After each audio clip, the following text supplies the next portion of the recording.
How do we stop far-right extremists in the United States, besides not electing them to office or launching Ted Cruz into space?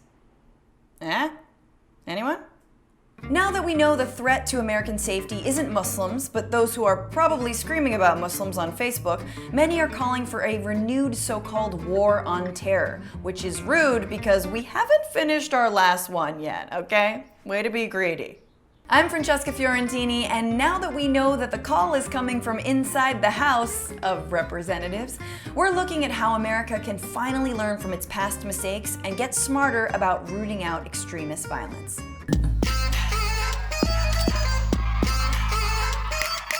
White racist violence has existed since America's founding. It's pretty much the story of it. And after years of terrorizing black and indigenous people, immigrants, women, synagogue and mosque worshippers, and the American flag, on January 6th, it stormed the halls of power. But of course, like any ghoul, it cannot enter without first being invited. And it's been clear for years that unlike what the right would have you believe, it's white radicalization that's the greatest danger in this country. The biggest terrorist threat here in the U.S., here in the homeland, is what we would call sort of homegrown violent extremists. I just love describing them as homegrown. What, did we start a white nationalist microbrewery in our garage? You can really taste the hops.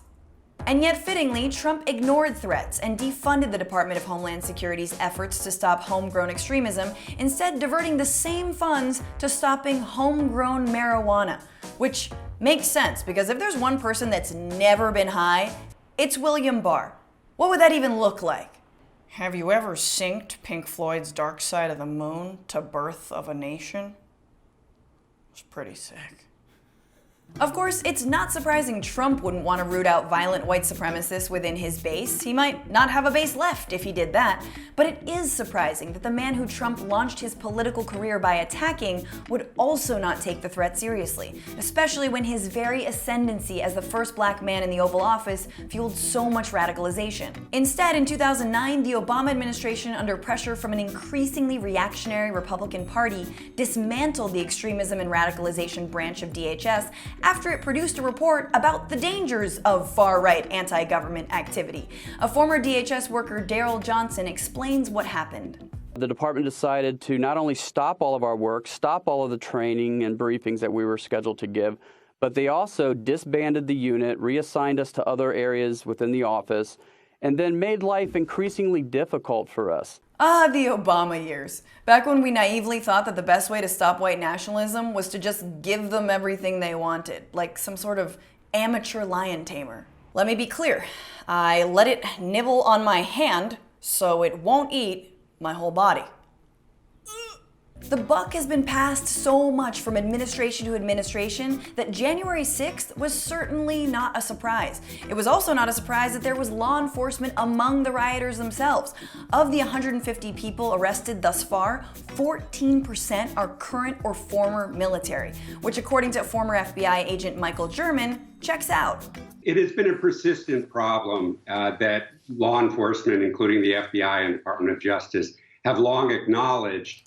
And in fact, even in their 2015 counterterrorism policy guide, directed agents to alter their methodologies in cases, domestic terrorism cases against white supremacists and far-right militants, because they found that the subjects of these investigations often have links to law enforcement. Wait, so you're telling me that some of those that work forces are in fact the same that burn crosses? Big if true. Take the group the Oath Keepers, one of the many that took part in the Capitol riots. 2/3 of its members have a background in the military or law enforcement, and 10% are active duty. The very name Oath Keepers comes from the oath that members of the military take to support and defend the Constitution against all enemies, foreign and domestic. Yikes! Talk about being caught in a prison of your own making. I'm sure after January 6th, they're all home beating the shit out of themselves. So what have U.S. security agencies been doing this entire time far-right extremism was gaining steam, even within some of their ranks? Shock and anger pulsed through the crowd after discovering their mosque was targeted by the NYPD, recording their license plates, photographing worshippers. The NYPD's assistant chief has admitted in court that none of its monitoring led to a single terrorism lead or investigation. Obama said he will send an additional 30,000 troops to Afghanistan over the next 6 months. At least 7 Americans have been killed by U.S. drone strikes, and the most famous example, radical cleric Anwar al-Awlaki. The fourth, Awlaki's 16-year-old son, killed just 2 weeks after his father. Ahmed Mohammed brought the clock to his high school in Irving, Texas on Monday to try to impress his teacher. But instead of praise, the teacher was frightened that the clock might be a bomb. Michelle Catalano had searched for pressure cookers. She was going to cook something up. And her husband has searched for backpacks. They got a knock on the door from 6 people in the Joint Terrorism Task Force, and they got pulled in and they started asking them questions. Do you own a pressure cooker? My husband said no, but we have a rice cooker. Can you make a bomb with that? My husband said no. My wife uses it to make quinoa. Thank you, quinoa. What the hell is quinoa, they asked? Okay, but everyone knows what quinoa is, especially after that episode of 24. You've got 5 seconds to tell me what quinoa is. Where are the grains? The U.S. counterterrorism strategy has been myopically focused on Al-Qaeda and ISIS and put Muslims and Muslim countries in the crosshairs, with 2 ground wars, drone strikes, killing of innocent civilians including Americans, torture, lawless imprisonment at Guantanamo, warrantless wiretapping, and the massive surveillance and demonization of the American Muslim community. Not only has all that not worked, but the blowback has arguably been worse. Things like creating a breeding ground for groups like ISIS in Iraq. Plus, the FBI has relied on some incredibly questionable tactics, like entrapment operations that actually create the crimes they're supposedly stopping. Just listen to author Trevor Aronson of Terror Factory explain how the FBI cultivated its own suspects. Many of the men that are being prosecuted for committing an act of terrorism or conspiracy to commit an act of terrorism are like Muhammad. They aspired to commit some sort of act of terrorism. They said hateful and odious things, but on their own, they never had the capacity to commit an act of terrorism. It was the FBI informant or it was the FBI undercover agent who provided the bomb and all of the logistical means they needed to commit their crime. I don't know if you can congratulate yourself on catching so-called terrorists that you devoted millions of dollars, man-hours, and undercover agents into convincing to do terrorism. It's like when a magician wants applause for putting the woman back together. You sawed her in half, buddy. You're not the hero. Meanwhile, they were missing tips on actual attacks. And yet the people who are committing the real offenses, the real acts of terrorism, the Tamerlan Zainayevs or Faisal Shahzad who delivered a bomb to Times Square that fortunately didn't go off, the really dangerous guys aren't being trapped in these sting operations, in part because in a way they're not dumb enough to go to the local mosque or into the community and talk to an informant about how they want to commit an act of terrorism.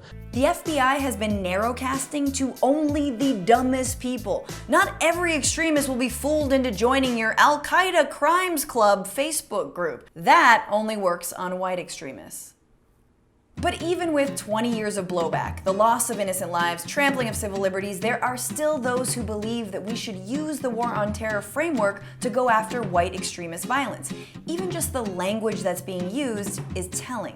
We cannot allow these domestic terrorists and these enemy combatants to win. And when people stand up against the evildoers, people always win. And I'd say to the Democrats, it's time to roll out a terrorism era choice for Republicans, and this should come from every Democrat. You're either with them or with us. Enemy combatants, evildoers, with us or against us, all this is the same bogus language used during the War on Terror. We're just missing someone claiming that they're jealous of our freedoms and that their women need to be freed of their patriarchal role sewing Q flags. On a gut level, it is deeply satisfying to finally hear white extremism being treated in the same manner that far too many Black, brown, and Muslim Americans have been treated for decades. It's like affirmative action for the War on Terror. But if we actually want to win this war on white extremism, why use strategies that have failed? And worse yet, have led to more extremism. It's chilling to think about what the blowback might be, especially since white extremists are already using ISIS tactics like running cars into crowds. Beyond the failure, the War on Terror and all of the propaganda around it is deeply racist and militaristic. And it's indoctrinated American society into an if you see something, say something psychology, effectively asking us all all to be self-deputized G-men sniffing out the sleeper cell in our midst. So it's no surprise that 20 years later and enough Claire Danes ugly crying, we have white extremist militias, many of them former military, who see immigrants and Muslims as the enemy. What did we think was going to happen? Did we think that all the racists were just collecting guns to use in a big art installation that depicts people of the world holding hands, but all those people are made of guns? That's awesome, but racists hate art. So what should we be doing from a security standpoint? The Biden administration has hired a war on terror veteran who seems serious about domestic threats, and the Senate is looking to pass a Domestic Terrorism Prevention Act, which would create 3 new offices within DOJ, DHS, and the FBI. But too often, new terrorism laws risk further endangering communities that have always been in the crosshairs of the security state. History shows that having anti-terrorism laws just affect people like myself. We don't need new laws to deal with white terrorists. The laws are there. It's whether you want to apply it to certain people or not. Yeah, and that also happens to be experts' opinions as well. Law enforcement has all the authority they need. Obviously, there's no type of violence that's legal. So they have all the authority they need. They just need to direct the Justice Department and the FBI to prioritize the investigation of white supremacist and far-right violence. This isn't hard because most of it has been in public over the last 4 years. So many of the people who were at the Capitol were actually committing violence in cities across the United States. Yeah, you don't need new laws or elaborate schemes to make arrests. You pretty much just need a Facebook account and a weird uncle no one talks to anymore. Because if there's one thing these people love to do, it's telling on themselves. When it comes to white extremism and law enforcement itself, it turns out that doing what the Black Lives Matter movement has called for, which is basic tracking of officers' brutality and racial bias and enacting consequences for it, works. Not doing that ensures that white nationalists remain in law enforcement. When there is an incident of alleged police brutality, the law enforcement, the FBI will often investigate that very narrowly, much the way they do hate crimes. Are we able to prove that there is some kind of bias or intention to violate civil rights in this case, rather than looking comprehensively at that police officer's past to know whether that bias could be proven by other means. And then those cases are sent to Justice Department prosecutors, and the vast majority of them are declined for prosecution. The vast majority are declined for prosecution. Amazing how it's all connected, almost like it's some kind of system of racism. System racism. Systemic racism. Oh my God. There are also organizations that work with people who are either being swept into or trying to leave the white nationalist movement, like Life After Hate, which was receiving a grant from DHS, of course, until Trump assumed office. Life After Hate has built a successful model that combines our unique experiences, professional training, and evidence-based practices. This in-person training empowers local professionals, law enforcement, mental health, and social services to recognize emerging threats within their community and to effectively engage with that person or group. Money for that kind of training should be reinstated twofold. I want my tax dollars going there and not to the war in Afghanistan. Can I just write that on the check? Don't spend it all on one war. This isn't about going easy on extremists because they're white. The system already does that. This is about better utilizing the tools we already have, learning from our country's past mistakes, and preventing the most vulnerable from being further victimized. It's about seeing white supremacy as a question of security, but also education, media literacy, the internet, and most importantly, democracy. Because the right is openly calling a democratic election tyranny on top of years of grooming its base toward violence. And as long as the Republican Party sees a mob beating a police officer to death with an American flag and thinks, ooh, voters, then we will never be safe. What I'm trying to say is we might still need to launch Ted Cruz into space. This is ground control to Major Cruz. We do not miss your face.